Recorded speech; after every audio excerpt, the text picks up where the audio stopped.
Competitive exams की तैयारी कर रहे छात्रों के लिए आज हम सीखेंगे एक महत्वपूर्ण वोकैबुलरी वर्ड गैरुलस। ये वीडियो आपको गैरुलस शब्द का अर्थ, पर्यायवाची, विलोम और इसे याद रखने की बेहतरीन ट्रिक बताएगा। ये शब्द आपकी परीक्षा के लिए बहुत उपयोगी है। तो आइए शुरू करते हैं इस शब्द के परिचय से। गैरुलस क्या है? इसका सही उच्चारण है गैरुलस, गैरुलस।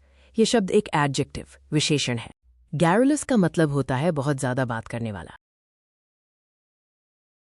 सरल शब्दों में गैरुलस का अर्थ है बातूनी या जो बिना रुके लगातार बोलता रहे।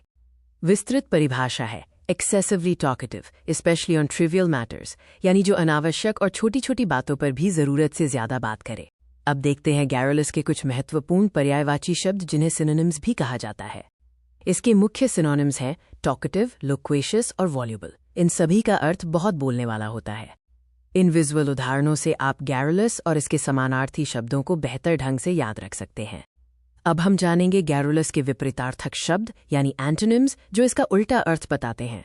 गैरुलस के मुख्य एंटोनिम्स हैं टैसिटर्न, अल्पभाषी, रिजर्व्ड, संयमित और क्वाइट, शांत।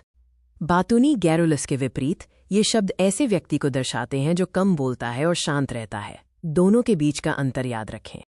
गैरुलस जैसे कठिन शब्द को हमेशा के लिए याद रखने के लिए अब हम एक आसान और मजेदार याद रखने की ट्रिक निमोनिक सीखेंगे। गैरुलस को गर्ल शब्द से जोड़िए। याद रखें, garrulous equals girl who is always talking, वो लड़की जो हमेशा बात करती रहती है। जब भी आप गैरुलस सुने बस गर्ल और ऑलवेज टॉकिंग याद रखें और आपको इसका अर्थ तुरंत याद आ जाएगा। अब हम देखेंगे कि गैरुलस शब्द का प्रयोग वाक्यों में कैसे किया जाता है। ये परीक्षा में बहुत काम आएगा। पहला उदाहरण, The garrulous man wouldn't stop talking about his trip. वो बातूनी आदमी अपनी यात्रा के बारे में बात करना बंद नहीं कर रहा था। दूसरा उदाहरण जो परीक्षा के लिए महत्वपूर्ण है, I prefer concise reporting over garrulous commentary in the news. मैं समाचारों में बातूनी टीका टिप्पणी के बजाय संक्षिप्त रिपोर्टिंग पसंद करता हूँ।